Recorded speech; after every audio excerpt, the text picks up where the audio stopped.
Xitoy istixboroti Turkiyadagi Uyg'urlarga Sharqi Turkistondagi oilasi orqali tahdid selib, ularni Uyg'urlarga qarshi josuslik qilishga majburlagan.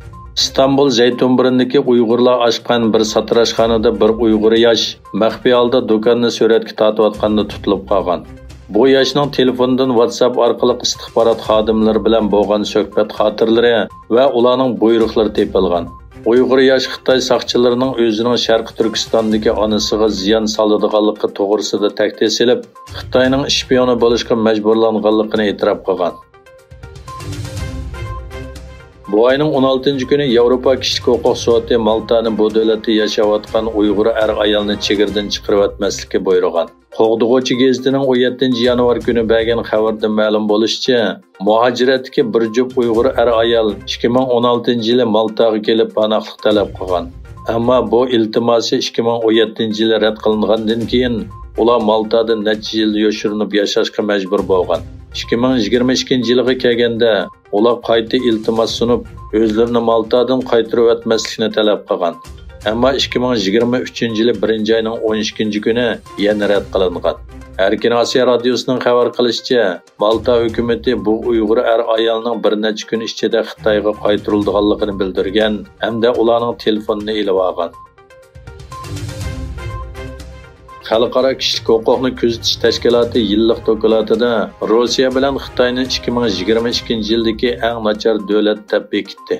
Dokladda Xitoy Kommunist partiyasining rahbari Xi Jinpingning Sharqi Turkistonda Uyg'urlarni xohlagancha qo'lga olish, jazo lagerlariga solash, majburiy bola tushirish va majburiy emgak silish qilmishlari Rossiya prezidenti Vladimir Putinning bo'lsa, Ukrainaga qo'zg'agan urush sababidan Xitoy va Rossiyaning 2022-yillik eng nachar davlatlar deb e'lon qilinganligi bildirildi.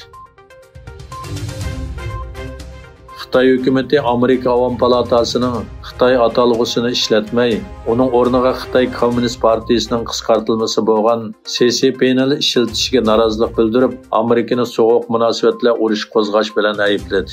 Amerikada ikki partiya a'zolari tarafidan birlikda qurilgan Xitoy bilan bo'lgan munosabatlarni bartaraf qiladigan komitetga Xitoy Kompartiyasi komiteti deb nom berilgan edi.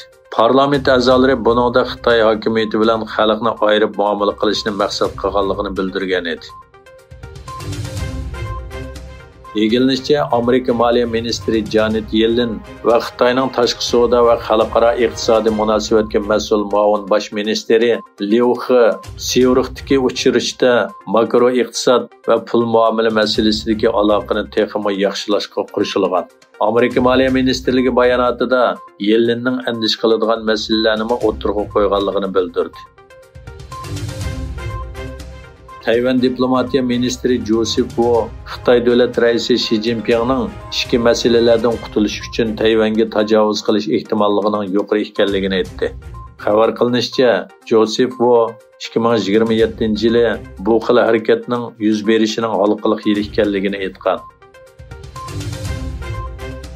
Ukrainada bir tikuchar poytaxt Kiyevning sharqidagi Berovari rayonidagi yasli va turalg'ularning atrofiga tushib ketdi. Voqea yuz bergan rayonga o't ketgan bo'lib, hodisada 18 kishining qazo qilganligi e'lon qilindi. Hayotidan ayrilganlarning ichida Ukraina ichki ishlar ministri Denis Monastirskiyning borligi e'lon qilindi.